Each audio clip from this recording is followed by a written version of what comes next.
So technology has advantages that we are fortunate to get an opportunity to listen from Dr. Sunita Dubey.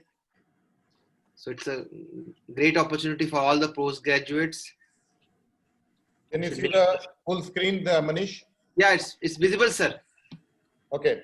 So a very warm welcome to all the limited participants who we have allowed today. There are some issues which we'll sort out today. We would like to now welcome Dr. Sunita Dubey, who is Head of Glaucoma Services. She is the Medical Superintendent at Shroff Charity Eye Hospital, and she is the Chairperson for Quality Assurance also. She has more than 25 years of experience.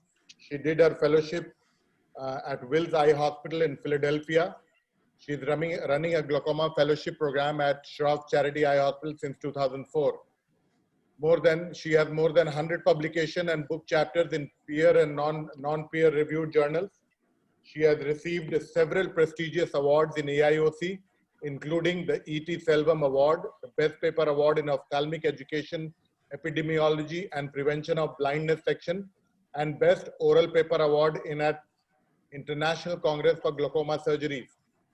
She is the reviewer of Glaucoma, Journal of Glaucoma, BJO, Seminars in Ophthalmology, Clinical Ophthalmology and Research, and International Journal of Clinical and Experimental Ophthalmology. She is the treasurer of the Glaucoma Society of India in 2014, and she was the treasurer in 2012 and 14. She is a member of AIUS, NABH National Committee to set up ophthalmic standards. She has received the Women Achiever Award as role model in health category by the Business Rankers magazine in 2017. She was nominated as the honorary professor by the Indian Medical Association in August 2017. We understand that Shroff Charity Eye Hospital has already started its OPD services, and Dr. Sunita Dubey is very busy. We are very grateful to Dr. Sunita for having given her time and for agreeing to make this presentation for the postgraduates. Those who will not be able to enter today, we'll try and send them the recording of this. I would like Dr. Manish to please take over. I think sir has already given a nice introduction, so we'll not waste any further time. We all are waiting to hear Dr. Sunita, madam. Please, you can share your screen. Oh, so you have disabled screen sharing. You have to enable that.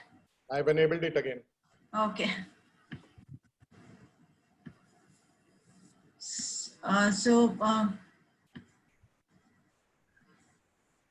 Can you see my screen? Yeah, it's visible, madam. Yeah. Okay. You can.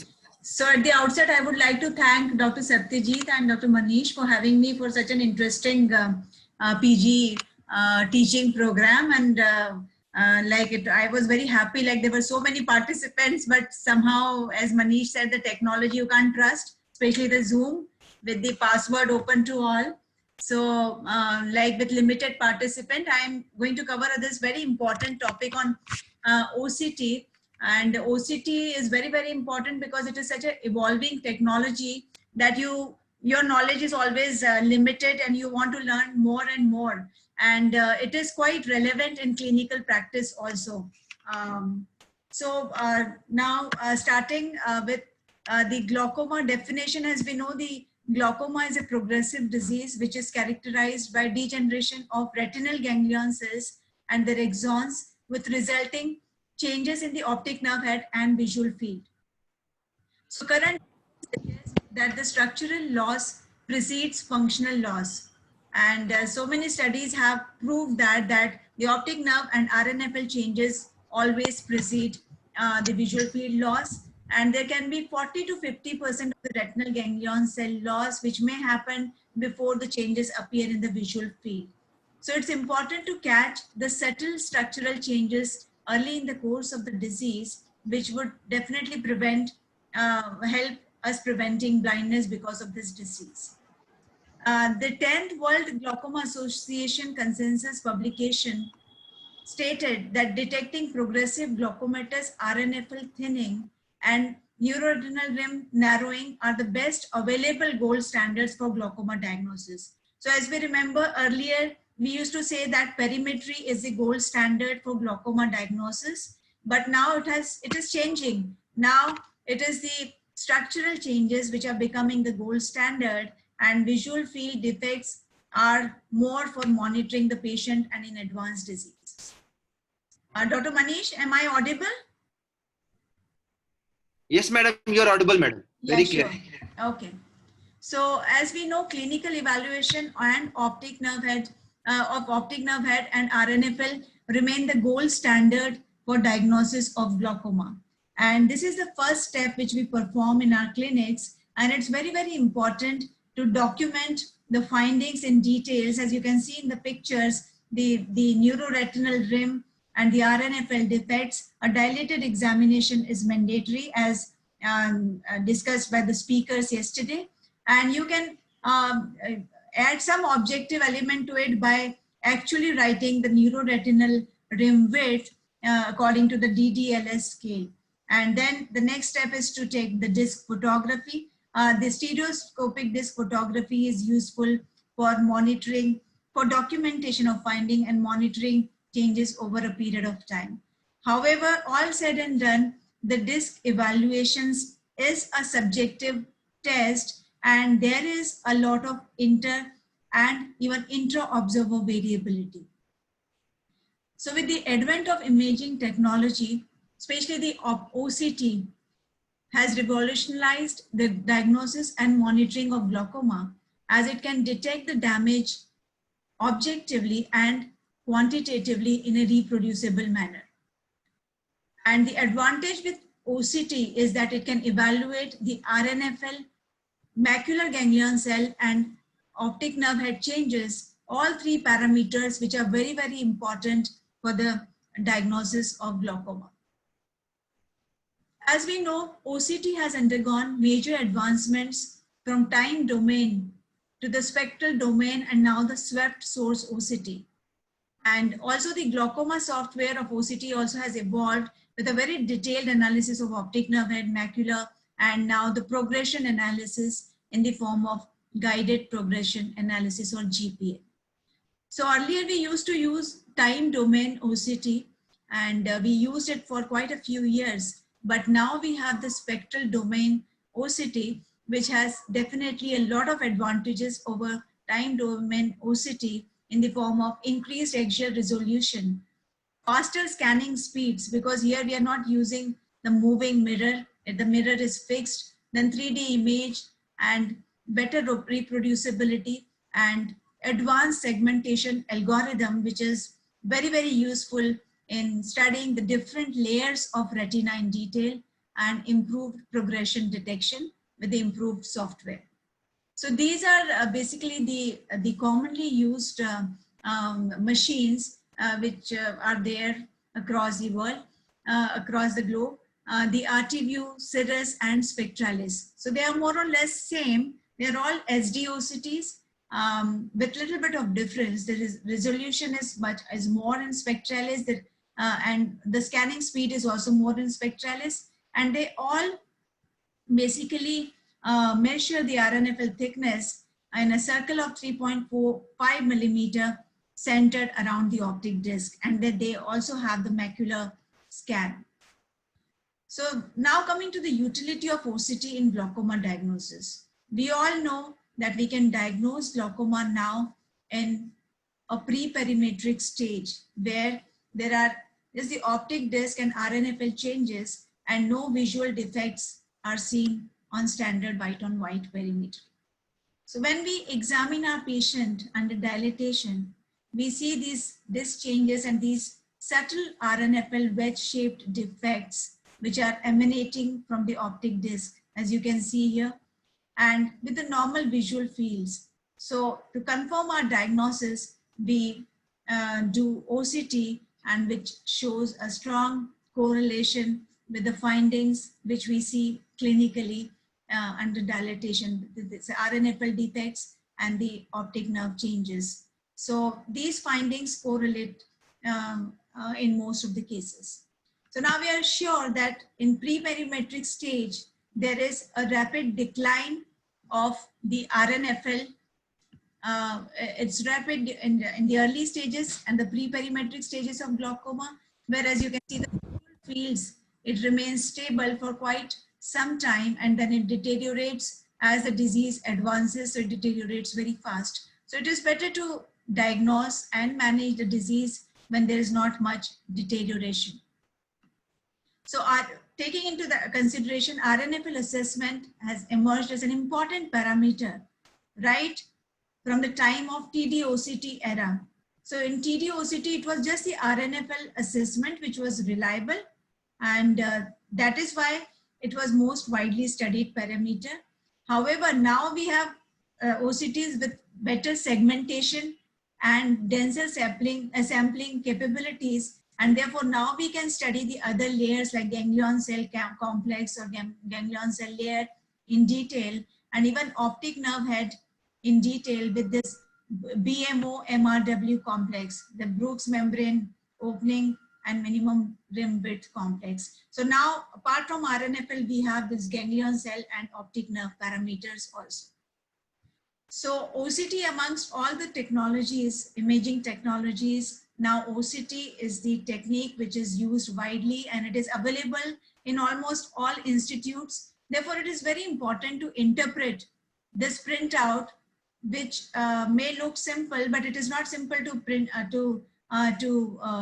interpret. It has to be interpreted correctly and in a systematic manner so as not to miss the small details which can be important for final decision making, and to identify artifacts and anatomical variability, because there is a lot of, like optic disc, RNFL may have some anatomical variability, and you may get artifacts if the scan is not done properly.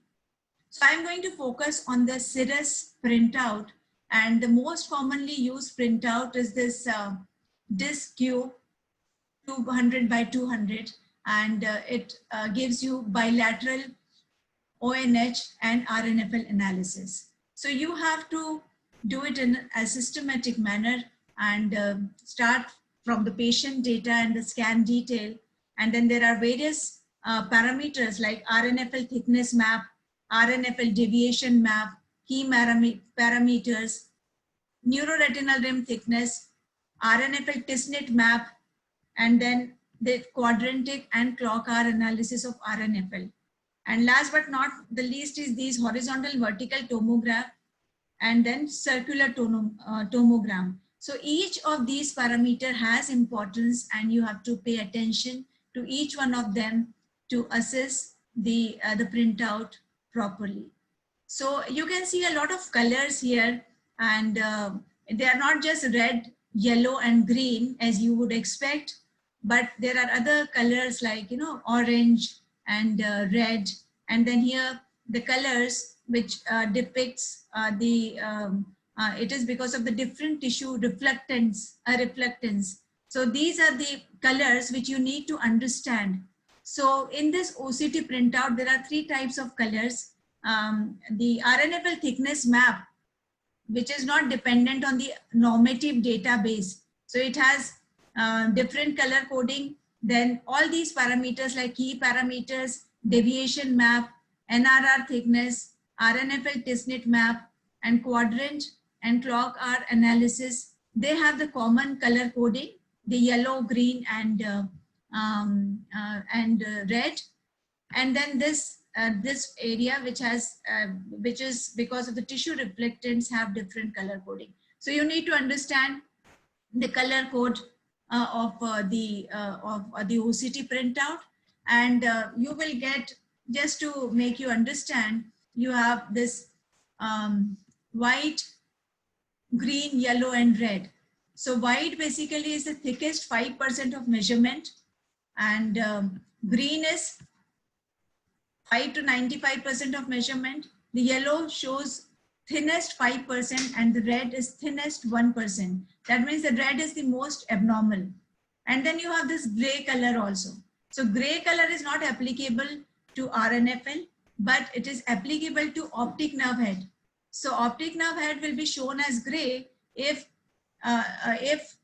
it is larger than 2.5 square millimeter or smaller than 1.33 square millimeter, because the normative database is not available if the disc is too large or too small. So in that scenario, you will get a gray color in the optic nerve. So I think you should remember the color coding. It is very, very important, and do the analysis accordingly. So just going through them one by one. So key parameters, as you know, is this is a table where you will get the average RNFL thickness and the rim area, disc area, CD ratio, cup volume, and RNFL RNFL symmetry. So as I said, it is color coded based on the normative database. So if you get yellow, that means that there is some abnormality. If it is green, it is normal.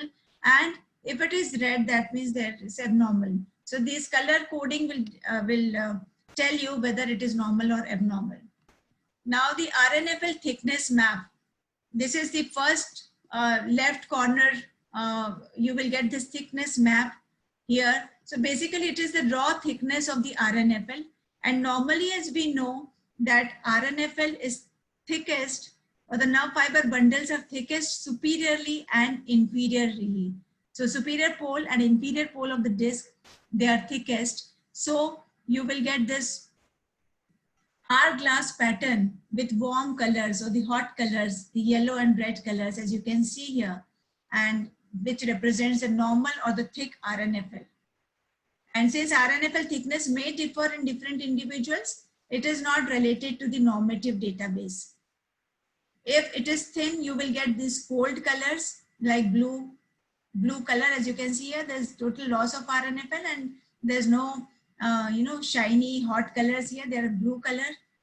And the third one, if you see such kind of scan where you see a lot of black spots in the map, it means that these areas are not scanned, or the measurements are not calculated for these areas.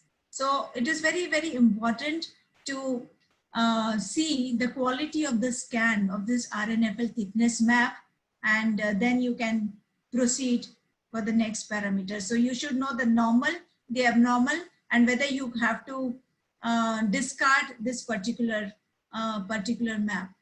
And another here again, you can see although signal strength is good, but here there are black spots, and which is causing a lot of defects in the RNFL. So you need to repeat the scan. The second part is deviation map. So as you know, as the name suggests, it shows deviation from normal, and it is this N-face fundus image which shows the boundaries of the cup, the disc, and this calculation circle. This is called calculation circle. As I said, it is 3.46 millimeter away from the disc boundary. So here the optic, the RNFL is being measured in this circle in the form of a cube. So it is compared to the normative database, and therefore if it is abnormal, you will get this green, and you will get the red and yellow colors here. But otherwise, if it is normal, it will just be shown as light gray or white. So there is no green color in this particular map. And as you can see this, sometimes the subtle defects can be, you can see in these two maps. The thickness map, you can see here, the upper bundle is quite thick, but the lower NRR is thinned out. Here you don't see that bright color. Here you're seeing that blue and green color. And here again, you are seeing that defect in the deviation map. So although the quadrantic sector is not showing any red or yellow area, but here you can see, pick up the subtle defects. So these two, you can just pick up the pre-perimetric glaucoma. So it's important to check the patient details and scan details, and you need to see that the image is properly centered and with the optic nerve in the center, and otherwise it will give you the erroneous measurements. So here you can see this particular scan. As you can see, although the scan quality is good, but you see that there are motion artifacts, and because of that, you can see the shift of this RNFL towards one side.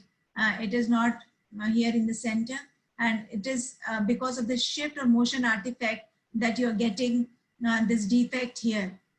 And you can see the vessels are also deviated. They are not looking normal. It is because of this that you're getting these defects in these quadrants. But when you and the operator is not able to fixate the center the optic nerve, and the patient is not fixating. But when all these things are corrected, you can see that now this RNFL here, the bundles are well placed and in the center, and this defect is disappeared. So just looking at red, you cannot comment that this scan is abnormal. You have to look for all these factors. Madam, I've got a small question. Yeah. Madam, this motion artifact is really important and sometimes difficult to understand and assess in a printout.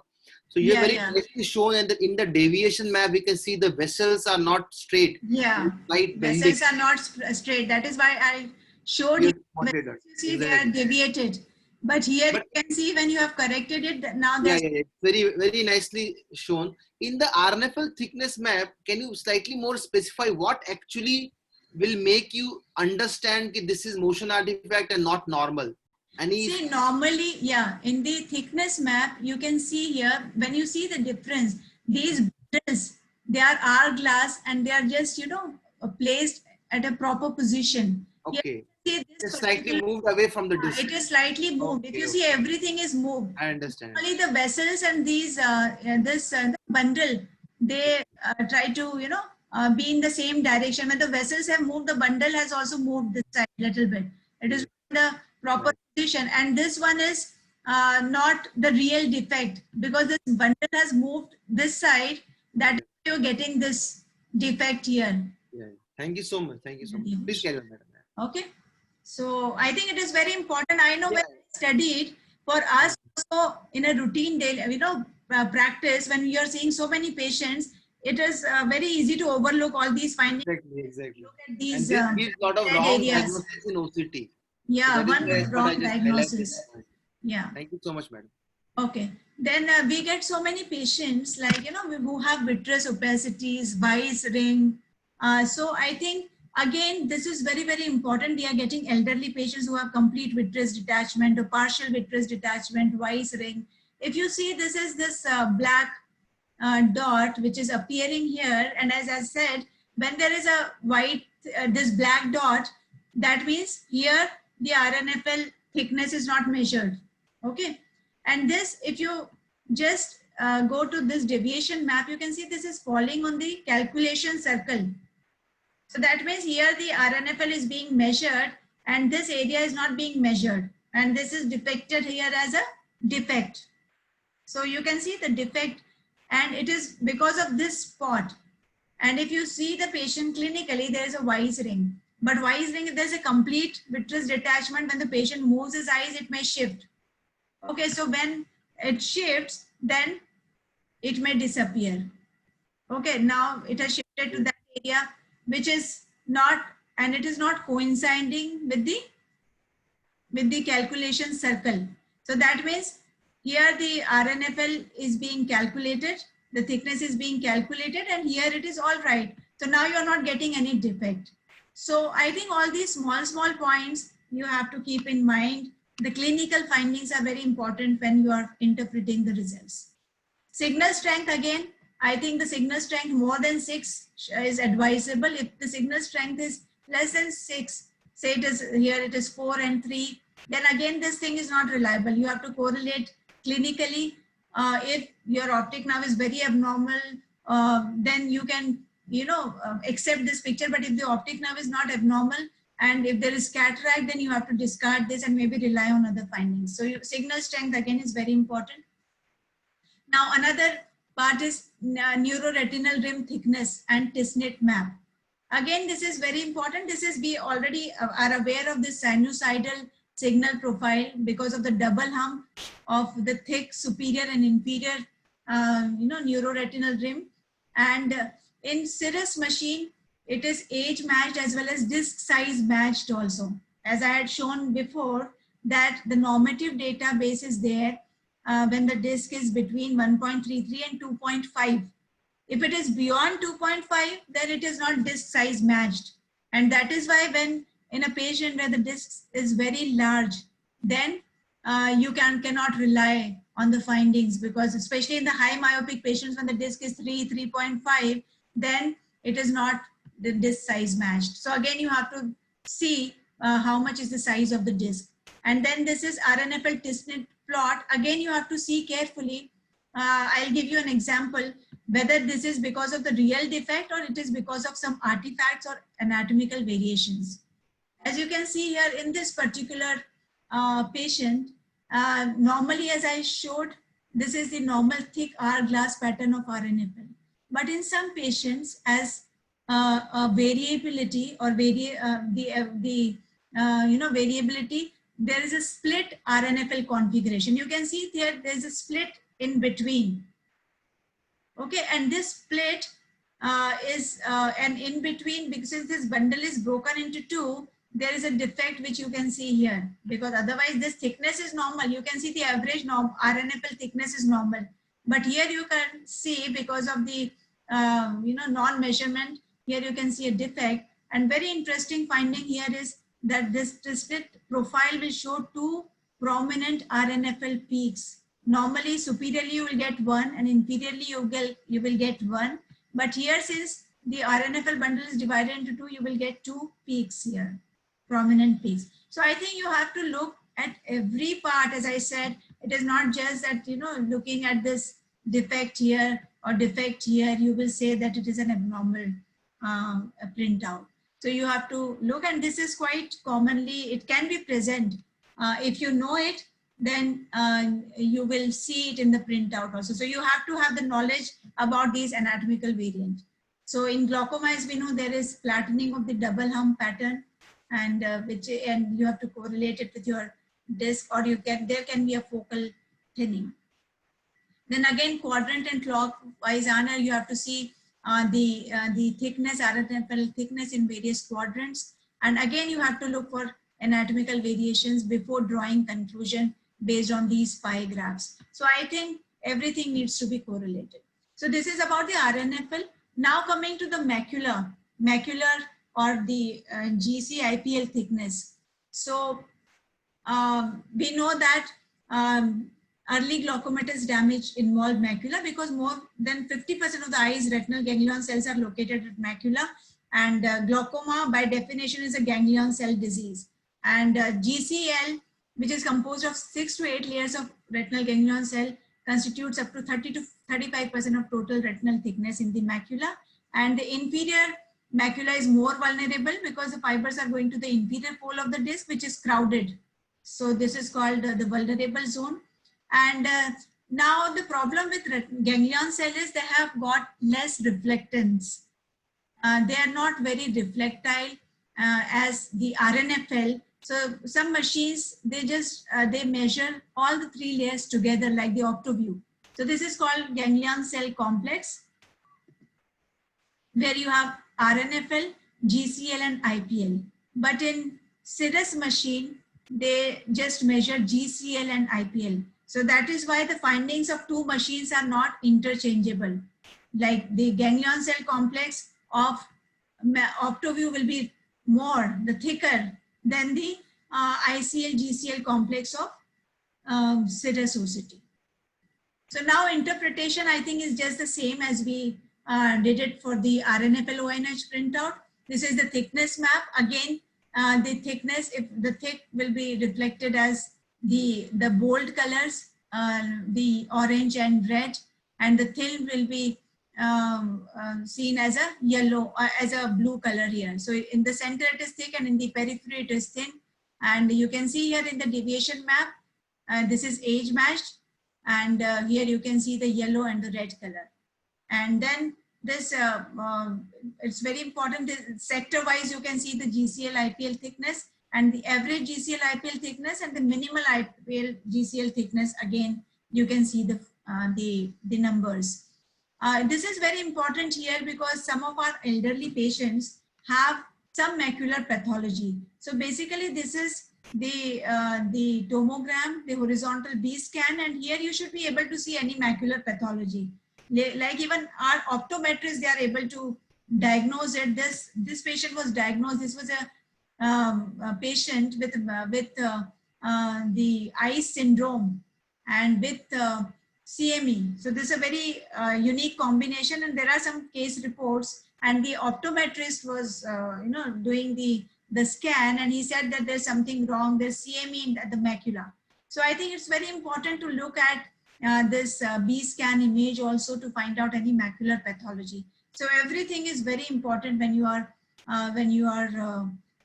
interpreting the printout. Now this is a combined printout where you get the peripapillary and macular cube in a single printout. So you can ask for this printout also. This is called PanoMap analysis. Here you can see optic nerve, this RNFL analysis, and this is the macular GCIPL analysis. And this defect must be continuous. But since this defect lies outside the cube, which is measured, because here it is measured here, 3.46 millimeter, therefore you don't see any continuity, but otherwise this defect may be in continuity.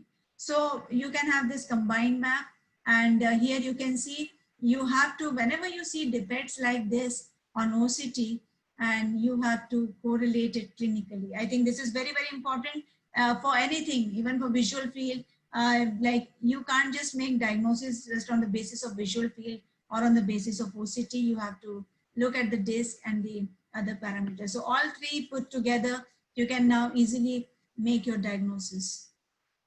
This is just the OptoView printout. Here again, you have 3-in-1 printout, the RNFL, the optic nerve head parameters, and this is ganglion cell complex parameters. So you can see there is mild thinning of the inferior RNFL, and here in significance map, you can see a lot of damage at the ganglion cell in the right eye, whereas the left eye is okay, healthy RNFL and ganglion cell.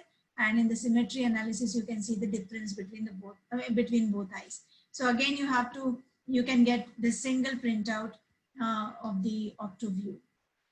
This is very interesting. I found in one of my patients, when I read about it, I just could see in one of my patients, as yesterday we discussed, that the glaucoma respects the horizontal meridian, and there is asymmetric loss on either side of the horizontal meridian, the superior and inferior. And the same is true in OCT also. You can see this horizontal raphe or the temporal raphe sign, and it is useful tool for discrimination of glaucomatous from non-glaucomatous thinning. As yesterday it was discussed that what are the discriminating point, the neurological fields respects the vertical meridian, whereas the glaucomatous field respects the horizontal meridian. So this is the straight line you will see, and along one half of the length between the inner, this is the inner annulus and the outer annulus. And here you can see the glaucomatous, and this is neurological. So this is one of our patients who had come in 2018, and that time he had this central defect and the pressures were normal. So we thought it could be, he may be having some macular pathology, but he didn't have any macular pathology. Just started him on some drop, the anti-glaucoma drop, and then he came in 2019. You see a slight enlargement of the defect. And in 2020, you can see he is progressing despite normal intraocular pressure. And when I saw the disc, there's this RNFL defect, which is a very large RNFL defect. When we did OCT, you can see the inferior RNFL thinning here, which was corresponding with the RNFL defect clinical. And here you can see in the macular OCT, you can see here there is the defect here inferiorly, and you can see a normal ganglion cell superiorly. So this is respecting the horizontal meridian. And in 5 to 15% of the patients of glaucoma, you can see central defect. So although we are not doing 10-2 for early glaucomas, but it is worth doing, especially when you are getting defects in the macular OCT or the ganglion cell complex. When it is involved, then it is worth doing the 10-2 test also. Now progression, just a little bit about progression. You have these RNFL change analysis. This is the OptoView printout. You can just see the RNFL change analysis, you see the progression of the defect temporally, the nasal expansion of the defect, inferior RNFL, and you can see deterioration of this average superior and inferior RNFL thickness. And this again is thickness map. You can see here this black, here black and blue are the defects. So this black is enlarging, that means the defect is enlarging. And this is significance map, this is age matched.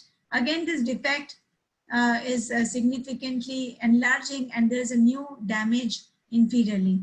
And this average and superior and inferior GCC thickness is also showing a downward trend. So that means this patient is progressing. And in serous OCT, you have this GPA software, and you can see over a period of time that the defects, you can see the enlargement of the defect here, the expansion of imperotemporal defect here, which is seen in the right eye. And there's a rate of change is minus 9.5 and minus 12. So you can see over a period of time that the defects enlarge, and you can see as a trend as well as the event analysis. However, as I said, there can be a lot of artifacts, and unless you look for them, you may miss them, and you can just falsely interpret as glaucomatous or non-glaucomatous. So there is a possibility of having a false negative or false positive. So red disease and green disease are the commonly used words for OCT. Red disease, when the OCT mistakenly indicates that something is abnormal, but it is not abnormal. But the green disease is when OCT shows everything is green, that is normal, but eye has a pathology. So you have to be able to identify the red and green disease. Here, this is a patient with myelinated nerve fiber. As you can see here, the calculation circle, it will obstruct the calculation circle, and that is why it will just give rise to, here you can see a very thick RNFL, here you can see, and it is obscuring the calculation circle, and you can see this very thick RNFL, which actually is not. So in such cases, if a patient is glaucomatous, it is better to do a macular, GC-IPL thickness program rather than the RNFL program. And we all know that in elderly patients, you can have that VR, vitreoretinal traction or interface problem. And again, although RNFL here you can see is thin, but here you can see a very thick, RNFL in all quadrants, and it is especially thick here inferiorly. And you can see here in this B scan, which is very good to identify the retinal pathology, you can see this vitreoretinal traction. And even epiretinal membrane, which is common in elderly patient, can give rise to thick RNFL.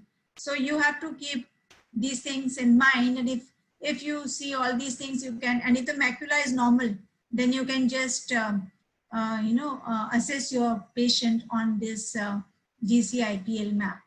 So I think a combination of RNFL, GC-IPL and optic nerve may be important. You may not rely on just one printout. I have already talked about this red disease because of the Weiss ring and correction after this thing.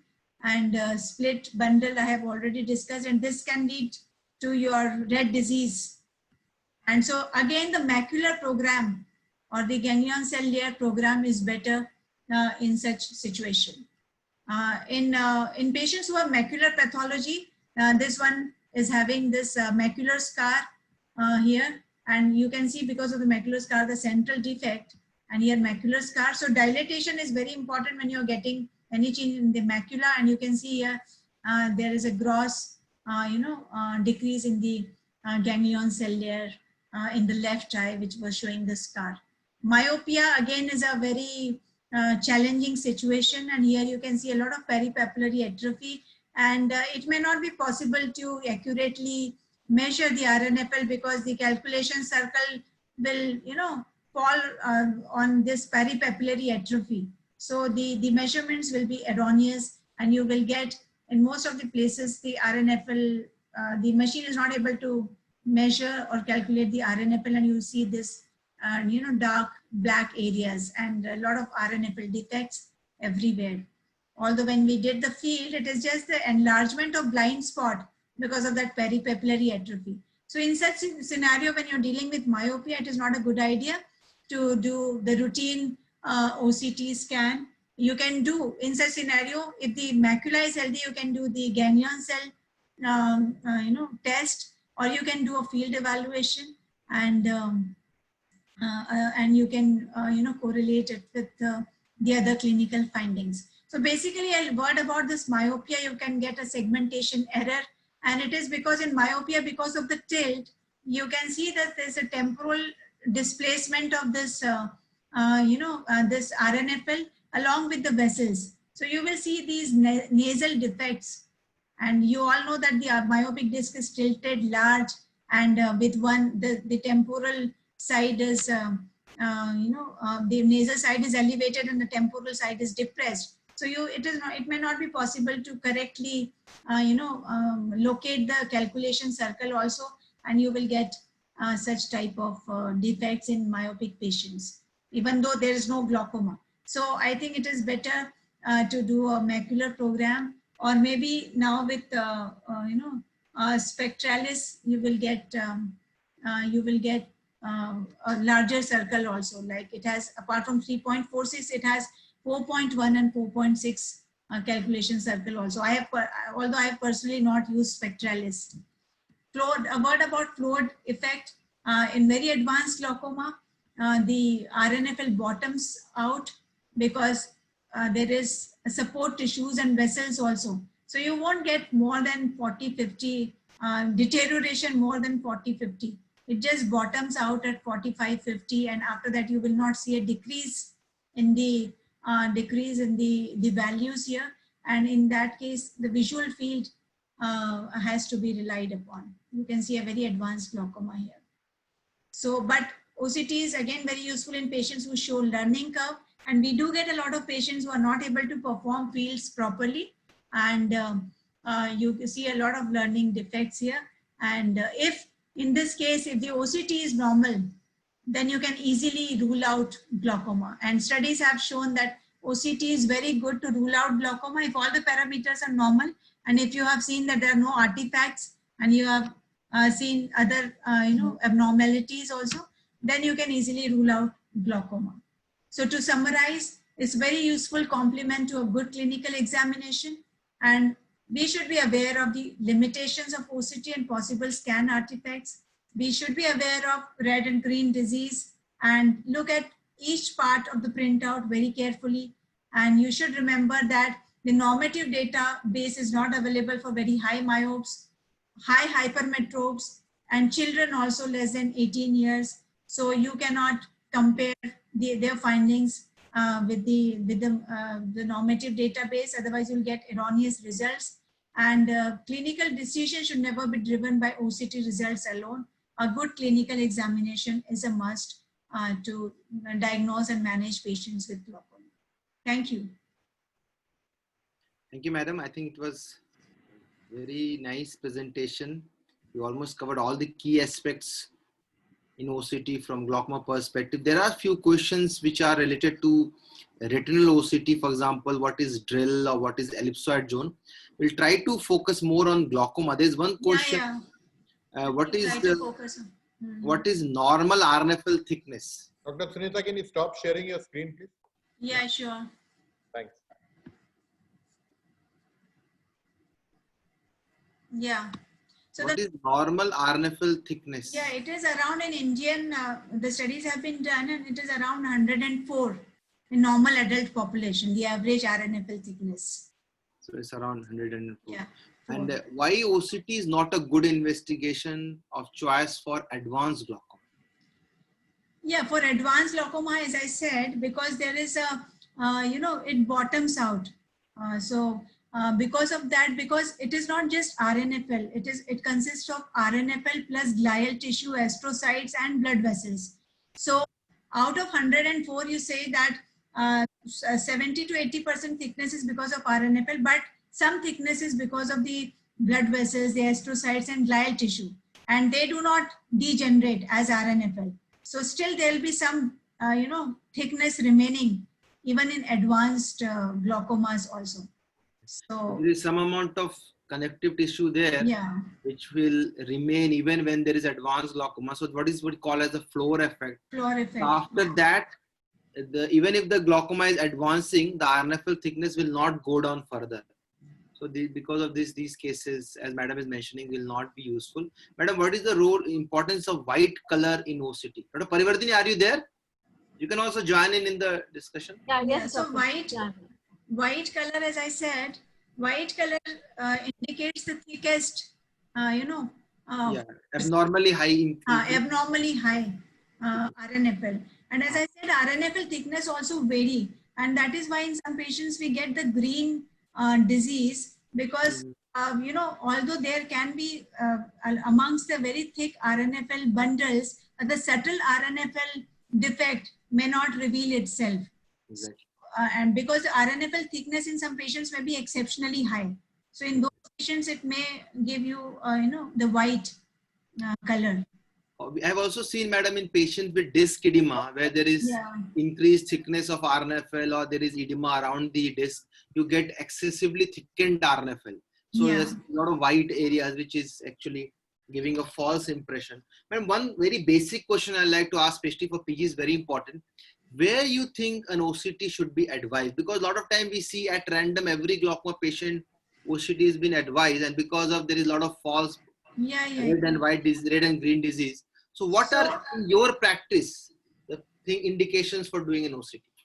So basically, as I said, the main indication is to diagnose pre-perimetric glaucoma. We see a lot of patients, almost I think 10% of the patients in our OPD are glaucoma suspects, and who have just, a large disc, who have the disc with large cup and thin neuroretinal rim. And on examination, you may see some subtle RNFL defects. Although, unless you look for RNFL defect clinically, you may not be able to see them very well. So these pre-perimetric, which you are suspecting as pre-perimetric glaucoma, patients who have some signs of glaucoma or who are glaucoma suspects and who have family history of glaucoma, thin CCT. So these patients fall under the category of pre-perimetric glaucoma. So this is one of the major indicators, indication. Then, so to diagnose pre-perimetric glaucoma and then again to assess progression in such patients. Unless the changes appear in fields, you cannot follow the patients on fields. So if the RNFL thickness is changing and deteriorating in pre-perimetric glaucoma along with other risk factors, then that's an indication for even starting the treatment. So pre-perimetric glaucoma, ocular hypertensives, even mild glaucomas, you can follow up. But it is of no use, as we have already discussed, in very advanced glaucoma because of the floor effect. So although if someone is not performing OCT, it is okay because it is not a mandatory investigation for management of glaucoma patients. So another very important point you had highlighted, Madam, that definitely pre-perimetric glaucoma, and even in pre-perimetric glaucoma, as you were mentioning, it has to be correlated with the disc finding, which is something we often miss. We have a suspicious disc, we do an OCT and there is thinning and we assume it's to be glaucoma. It has to be correlated with whatever disc finding we have. There is another very basic question. I think probably from exam point of view, this is important, that what is Michelson's interferometry? If you like to touch upon this, how actually OCT is being done. Although it is available in most of the books, so we can read it. So interferometry basically, it's a technique wherein a broad beam of light is, projected, and then it is split with the help of that interferometry into two parts. So one part goes to the mirror, which is moving. Okay. Basically, it was used in time domain OCT, and so the moving mirror and the other on the retinal tissues. So then basically it causes the reflection of light from the retinal tissue and the mirror, and then those light beams were combined and then analyzed. So basically, the final report of time domain OCT. Now with the spectral domain OCT, they use the spectrometer. But I think for the exam, I think this principle should be known. Sure. So we can just go through the principal Yeah. ones from the textbooks, for exam point of view. Dr. Satyajit, are you there? Yes, I'm here. Yes. I think we can go to the next presentation by Dr. Parivardhini, and you can also introduce her. Yes. Thank you so much, madam. So we'll take the questions again at the end of the Dr. Okay, Parivardhini okay, presentation. sure.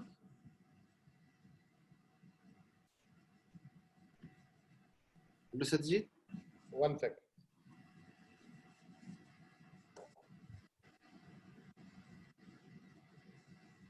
Can you see it now? Yeah, it's visible. Yes, sir. A big thank you to Dr. Sunita Dubey for the amazing presentation she made. Once again, we would like to apologize for the initial hiccups. I know that many postgraduates have not been able to join, and we have restricted the entry. Now the second speaker for today's evening is Dr. Parivardhini Annadurai. She completed her MS from Minto Ophthalmic Hospital, Bangalore Medical College. Then she did her long-term fellowship in glaucoma at Shankar Nethralaya, Chennai. She is presently working as senior consultant at the glaucoma department in Shankar Nethralaya, Chennai. I would like to request Dr. Parivardhini to please make her presentation. Thank you, Dr. Satyajit, and thank you, Dr. Manish, for giving me this opportunity. Yeah, welcome, Parivardhini. So you can share your screen. Can you see my screen? Yeah, you can be little louder, Parivardhini, if it's okay with you. Yeah. So Parivardhini is a dynamic glaucoma surgeon. So we are very fortunate to have Parivardhini.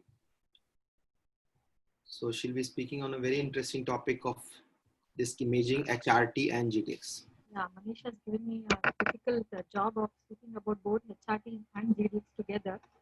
I try to cover it as much as possible.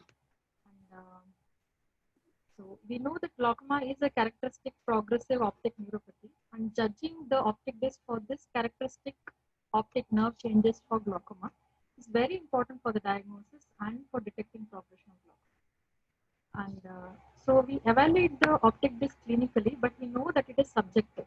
So there is a need for objective, quantitative, and reproducible imaging techniques. So these are the following imaging techniques available.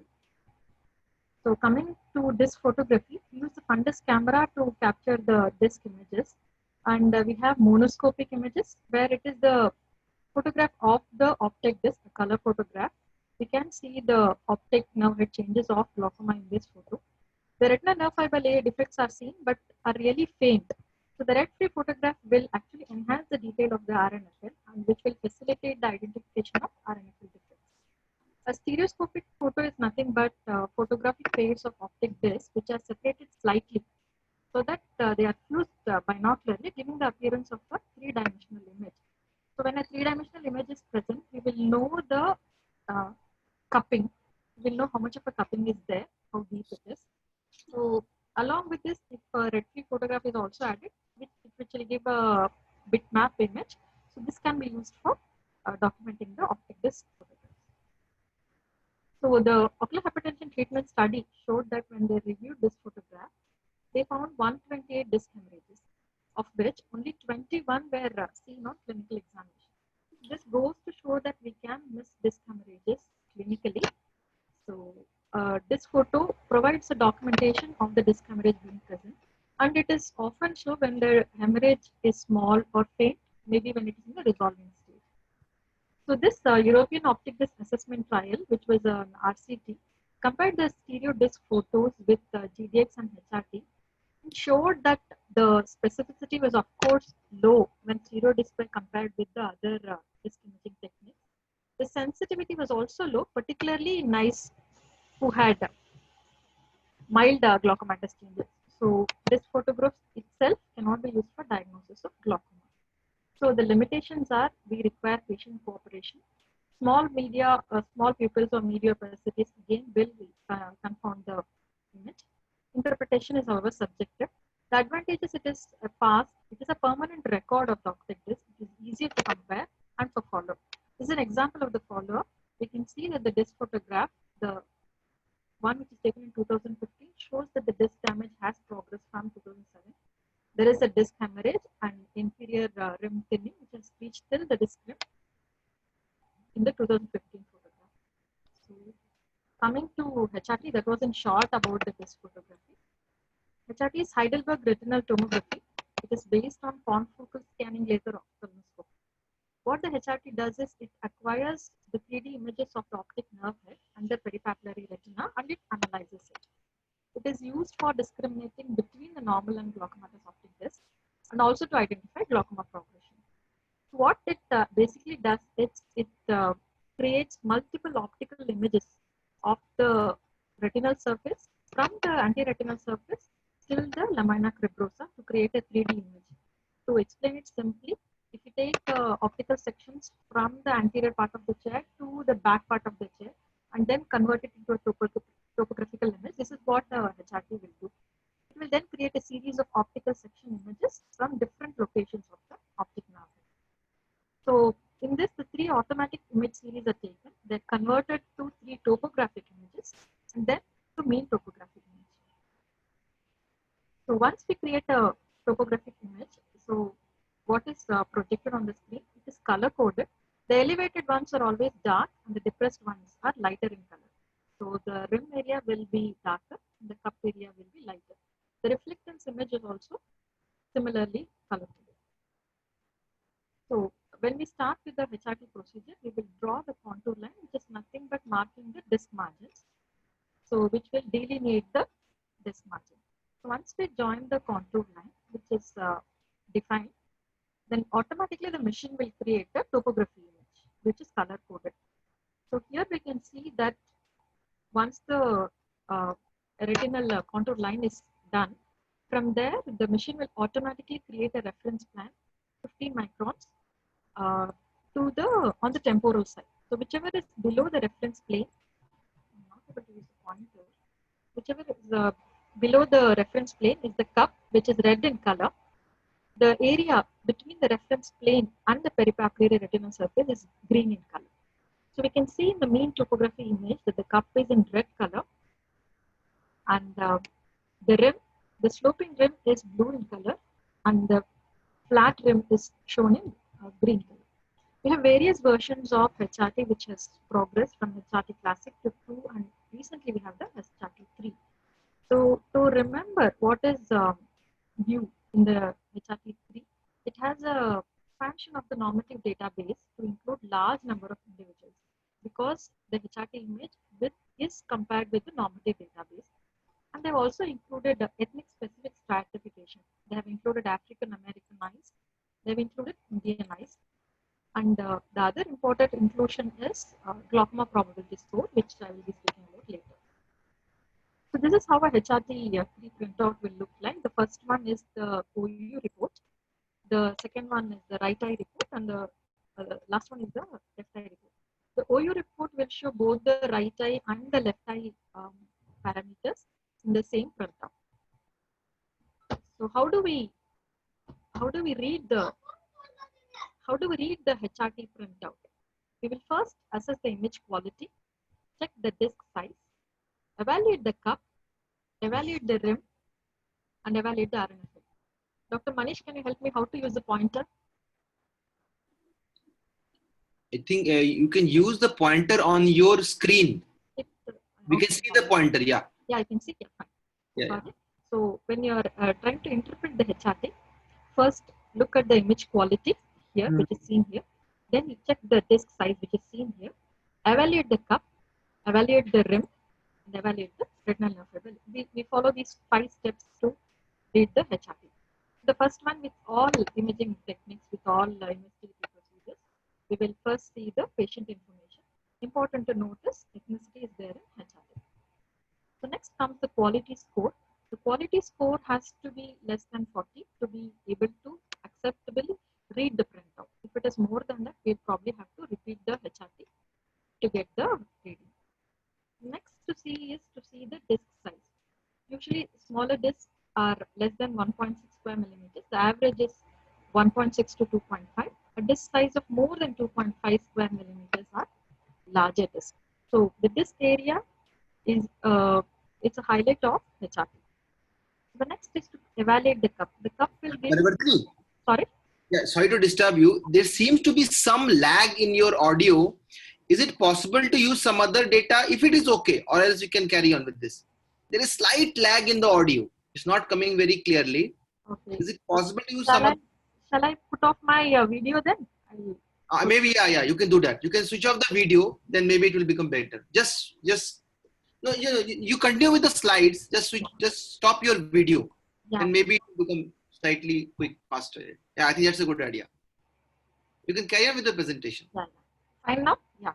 Yeah, fine. Thank you. So when we evaluate the cup, we'll see two parameters, the linear cup disk ratio and the cup shape measure. The linear cup disk ratio is nothing but the square root of the cup disk area. And the most important to see is the cup shape measure, which is a more sensitive detecting tool for detecting early glaucoma. So what happens is when the cup is very deep, it will be shown like this. So you will have positive values. When the cup is shallow, it will show negative values. So negative values mean that they are normal. Positive values mean they're probably glaucoma. So the fourth one is to evaluate the rim area with Moore field regression analysis. The rim area is the area which is enclosed between the contour line and the reference plane, and the rim volume is again the volume of this area. And it also gives the p-value which compares the patient's results to the normative database. So it also flags it as within normal limits, borderline, and outside normal limits according to the p-value. So this is how rim value printout looks like. It will be flagged as normal limits if it is all flagged as green, and borderline and outside normal limits. The fifth one is to evaluate the retinal nerve fiber layer. Here we'll be seeing the height variation contour and the mean RNFL thickness. The height variation contour is nothing but the RNFL height is compared with the normative values across each disc sector. That is the temporal, superior, nasal, inferior, and temporal, based on the topographical height around the disc margin. So this will be compared with the normative database, and it will give values. It will also give the mean RNFL thickness and inter-eye symmetry. So inter-eye symmetry, the correlation between the eyes is good, the value will be near 0%. And we also know that this RNFL graph, as Madam already told you, will follow a double hunt pattern. If there is localized damage, this double hunt pattern will not be seen, or if there is a diffuse damage, you will see flattening of it. Coming to stereometric analysis, which I've already told, there are 14 parameters. Of them, most important to remember are the cup volume, rim volume, cup shape measure, height variation contour, mean RNFL thickness, which I've already explained. So among these, this will be given in the single eye printout. The classification tools which are available in HRT are Moore field regression analysis and glaucoma probability score. These tools will help us with the image which is got by the HRT, whether it is glaucomatous or normal. So what is Moore field regression analysis? It is a linear regression analysis. What it does is it evaluates the neuroretinal rim area to the disc area, both globally and also at each sectors of the disc. So individual values are again classified as within normal, borderline, or outside normal limits according to the statistical significance.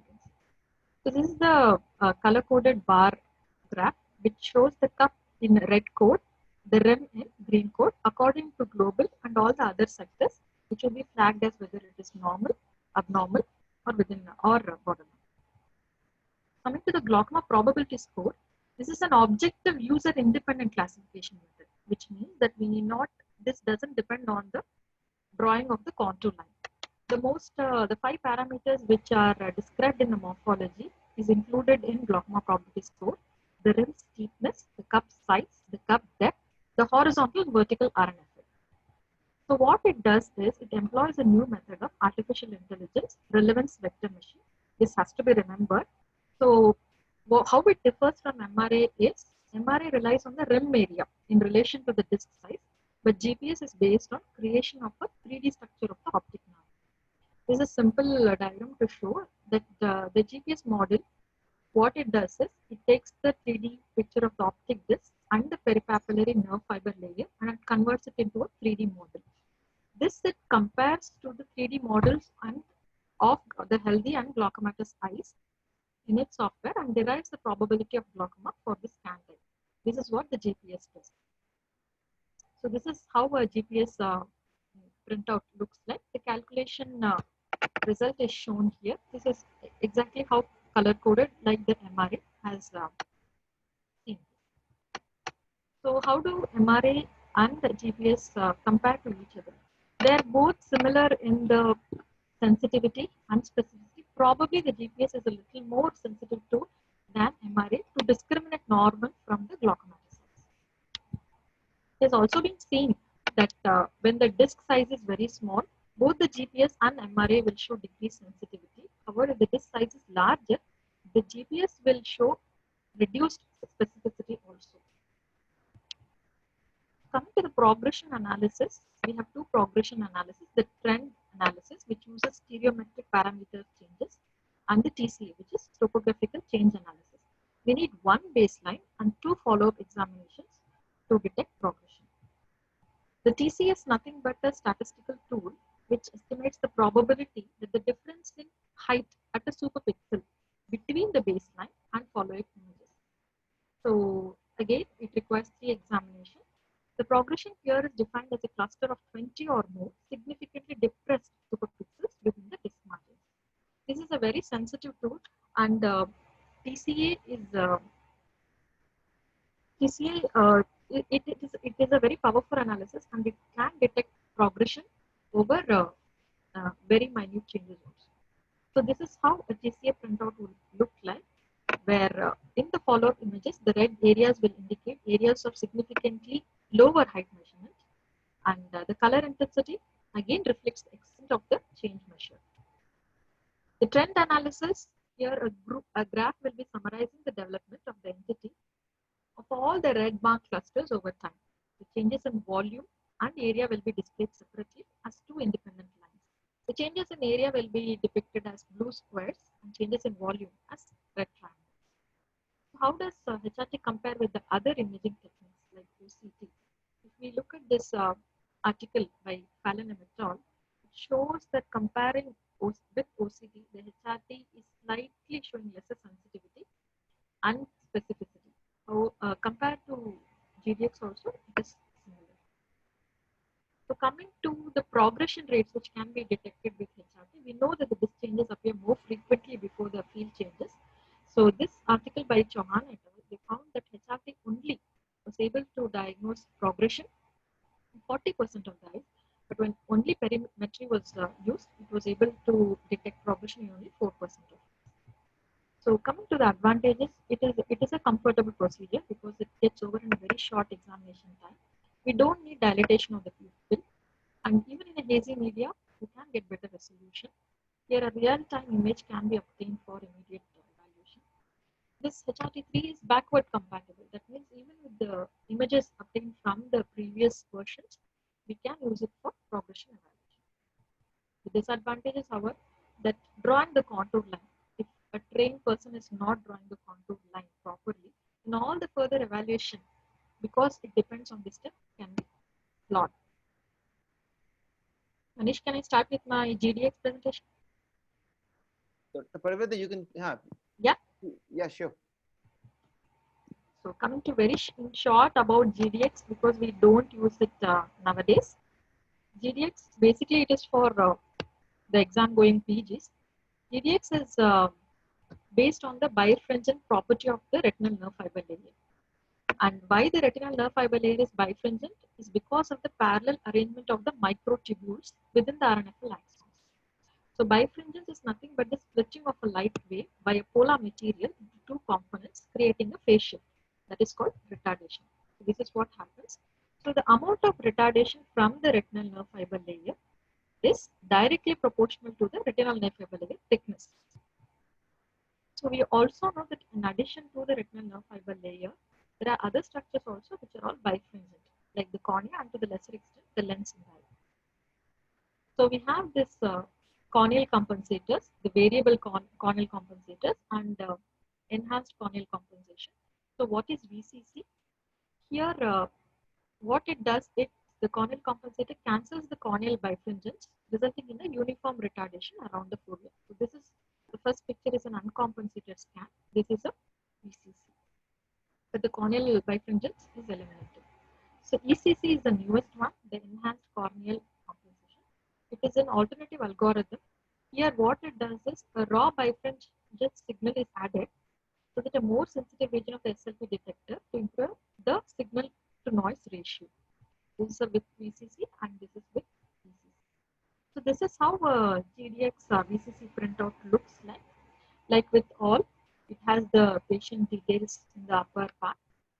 Then we have the fundus image, the thickness image, the deviation map, the Tismet graph, and the parameters.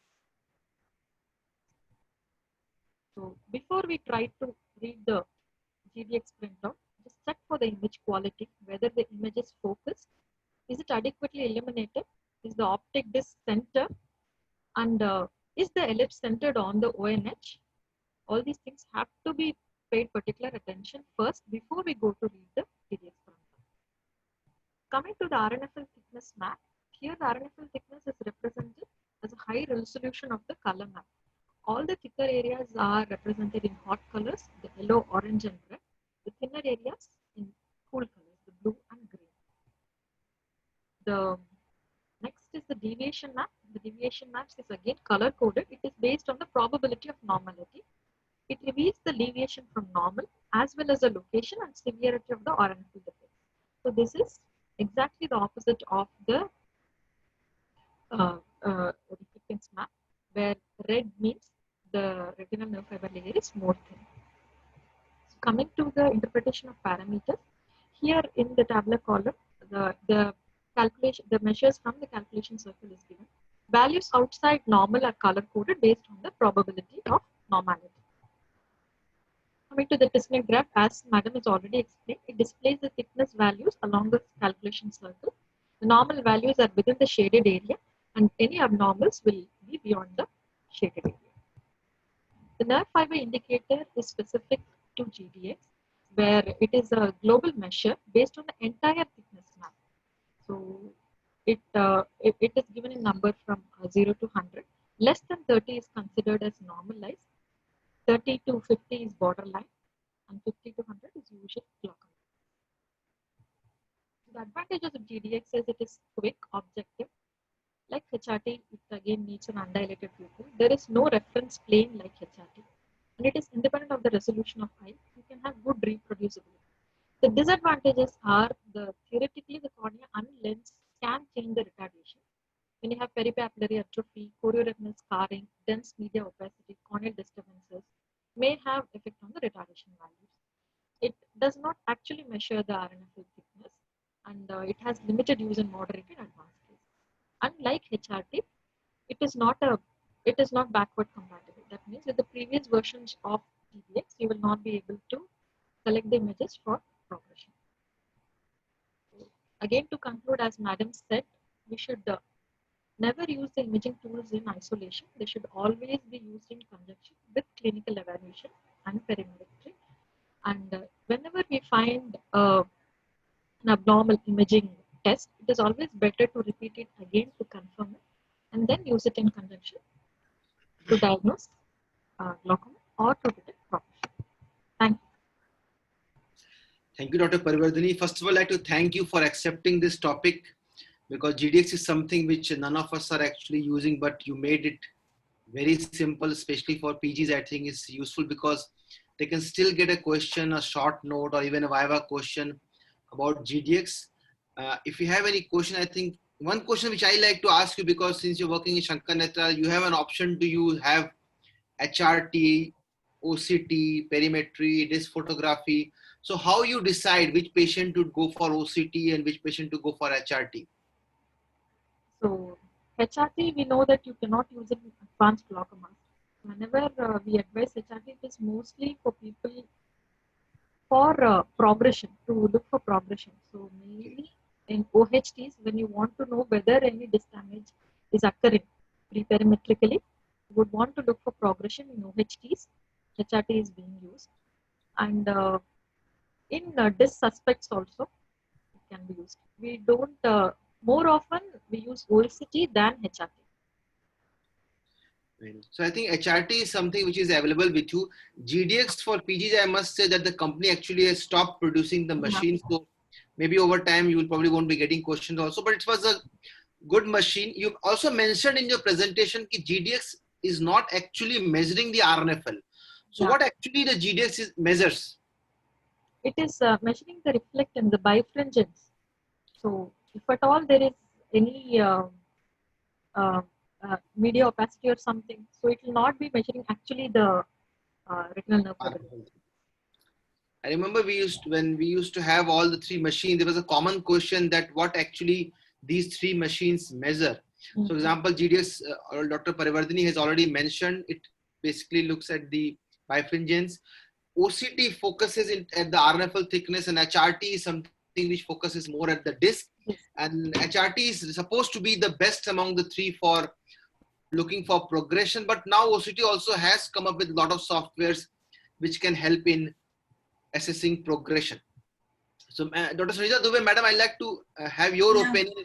Dr. Parivardhini also talked about disc photography. So, a lot of students or a lot of ophthalmologists who work in centers where you don't have even OCT, forget about HRT and GDX. So, in this case, disc photography does have an important role. So, what in your practice, what is the role of disc photography and how useful you find them? Yeah, actually, I think this photography is very good for documentation because routinely we are not, documenting our clinical disc findings so well in our, case sheets. And now with EMR, earlier we used to draw diagrams as I had shown in my presentation with all RNFL defects and notches and, neuroretinal thinning, rim thinning and all. But now with EMR, you just have to write. Well, it takes a lot of pain to draw the diagram. So I think that further increases the use of stereoscopic fundus photography. If you don't have stereoscopic fundus photography, you can just take picture on a routine fundus camera at different angles. And I think it's very good for documentation. So I recommend that it should be done in every case if possible. Because fundus camera in any way available with the retina people. So you don't need to buy something. Parvardhini, can you stop sharing your screen, please? Yeah, sure.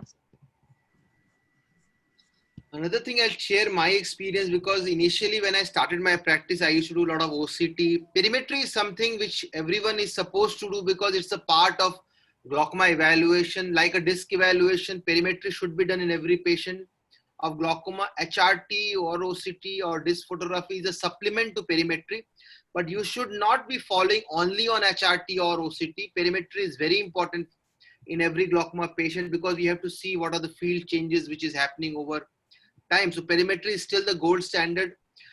Coming to disc photography, I'll share my experience. Previously, I was working in a different hospital in Shankar Netralaya. Now I'm working in BBI. So that time we had an older version of OCT. Then later on we shifted to spectral domain OCT.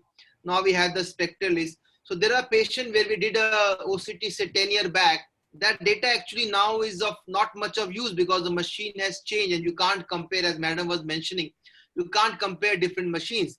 But there are patients where I took a disc photograph 10 years back and the cupping was say 0.3, 0.4. Now when the patient is coming, it's 0.6 and I can see some thinning or I can see in disc hemorrhage. So those disc photograph, a nicely taken clear disc photograph even 10 or 15 years back can be a very big help for you. So definitely, I think you're absolutely right. In our hospital also earlier we were using retina like OCT which was lying in retina clinic. Now we have our own. So we have lost the longitudinal data. So that is why when I look at, in Cirrus OCT, you can't perform GPA because you don't have the data in the machine. So that is, I think, biggest disadvantage. So that's why I think slit lamp, this photography is pretty useful. Pretty useful actually. Yeah. But Parvardhini, you can, I think, start your video. We like to Yeah, sure. have you also in the discussion. Thank you. It was a lovely presentation. You also mentioned about the contour line drawing, which I think was a very big issue with HRT. With the newer version of HRT, I remember there is an option that machine can itself draw the line. How useful are these? Yeah, that is there in HRT3, where the machine itself automatically draws the contour line. And there is an option for contour drawing by ourselves also, by the optometrist also. So Okay. both are available in HRT. So machine drawing, is it reliable or you need to still recheck You it? need to still adjust it a little bit. Just a bit. So then the role of technician is or It's optometrist is very important. In In this HRT, case. it is very important. Very, very important. So if the Madam, contour line doesn't come properly, then whatever readings we get after that, you cannot rely on. Dr. Sunita Dubey, there is a discussion about centration in OCT. So Yeah, some yeah, yeah. newer machines like the Spectralace or even the Cirrus, Yeah. they So claim it is that they can automated. automatically center. But in Automated. my experience, I have seen that even with automatic centration, sometimes you do get fallacious result. So what is your opinion? Like, do you think these centrations are perfect or you still can get fallacious result with these? No, it could be because of some motion artifacts, and sometimes the centration may not be perfect. Also in Spectralis and even in Cirrus, now they use that BMO, this Bowman's membrane opening. So I think which is quite reliable, and then they calculate earlier it used to be at the end of RP, but now there's Bowman's membrane opening. So Bowman's membrane minimum rim width complex. I think this is very, very now, it's very reliable now to measure the disc line and the disc boundaries and the cup boundaries. So I think the newer machines have better centration. Then they have gaze tracking also. I think Spectralis has gaze tracking also. So I think all these newer features are definitely helpful in better centration. And motion artifacts are also very less because the scanning speed is very fast and all as compared to the older versions. So now the better machines are available. So with better machines, definitely the quality of reports have improved, but still we have to go through the checklist that you make sure the centration is fine. And but then media opacities and so patients with cataracts and vitreous opacities. So I think can still it produce becomes that. difficult. Yeah. So I'd like to thank you, madam, and Dr. Parvedini also. Thank you so much for being part of this program. And we are sorry for the initial hiccups. I'm sure Dr. Satyajit will be working on that. Actually, a lot of fellows from my hospital, maybe 15, 20. I know. What you can, if possible, they can just send us mail to Dr. Satyajit and he'll share the whole video with them. Yeah, So that will be useful for them. Just for the just to make sure that the program runs smoothly. But still in the chat box, we were getting some weird questions. Yeah, there was just one question, but I think the rest of it was fine. Yeah. So still, I think there is some. I had removed him from the meeting also. Yeah. But that means somebody had hacked the Zoom. It's very unreliable. Yeah. I'm talking to the technical. You'll have to change the password now. We'll do it. We'll do that. Yeah. So Dr. Satyajit, please. We'll do that. And there is a possibility, because many postgraduates were there from Pan India, that they would have missed out on this. So Manish and I we may get back to both the speakers today after some time next week to please do this talk again for the benefit of all the postgraduates. We will discuss and But work why out. don't you have some other platform rather than Zoom and Yes, maybe we'll shift to Microsoft or something. Yeah, because this is very unsafe. Yes. We have that one option open also. So I'll just talk to the technical team, and maybe from tomorrow we'll shift to Microsoft platform, and then we'll just try and do this once again. Initially, madam, we were doing with Microsoft, but Yeah. Microsoft has some issues with the data. In case the data speed is slow, then there's a lot of lag, especially in videos, it was not possible to see. So that is why we shifted to Zoom. Yeah, Zoom otherwise is very convenient. Yeah, it's very convenient, very easy. Very easy. But I'm sure we'll work it out for tomorrow. It's being recorded or? Recorded, yes. So that can be shared. It is recorded. So if it is recorded, you can send the link to the presenter also, no? Yeah, sure. I'll send it to you. Yeah, sure. Yes, I'll send Sir, it. I will send the link to you, and anyone who has missed it, and if they contact you, you can share directly, or you can ask to mail Dr. Satyajit. He will share the video with them. And all the postgraduates who are listening, you can share it with your friends also once you get the video link. Because many have not been able to see, we'll have to, although yesterday we had put a restriction on sending these YouTube links, but maybe today we'll have to send of today's especially. And we are going to try to request Dr. Sunita and Dr. Parvardhini to maybe repeat this program sometime after when the next program happens after 10 days, 2 weeks. So once again, thank you, Dr. Manish. Thank you, Dr. Sunita Dubey, for your time and effort and energy that you have put into bringing all this together. Dr. Parvardhini, so much big thanks to you. You all are so busy and you have so many commitments, and still you took out time for this program. I'm very, very grateful to all three of you, and thank you to all the participants who were there today. Thank you so much. Goodbye and good night, and we'll see you tomorrow. Thank you. Thank you so much.